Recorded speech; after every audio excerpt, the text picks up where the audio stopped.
Девушка, куда спешим, куда летим? На красный проехали, двойную сплошную пересекли. Ну что, будем оформлять или договариваться? Слушай, давай ее отпустим, она, походу, беременная. Да я кого она беременная? Я тебя умоляю. Симулирует она. Вот она что делает. Беременная. Да беременная она точно тебе говорит, давай отпустим, а? А жрать меньше надо. Я, по-твоему, тоже, что ли, беременный? С 12 лет должен был в декрете быть. Девушка, открывайте багажник. Та в нее, походу, схватки начались, диви, як дишить.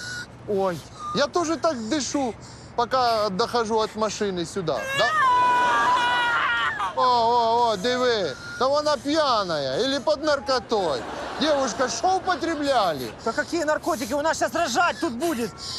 А я как раз в школе милиции тему родов пропустил. Чего? Тему зачатия закреплял. Блин, дурак.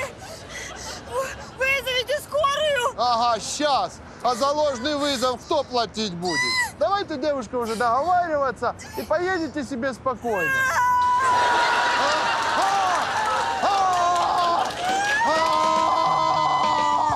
Ну, слава богу, все в порядке.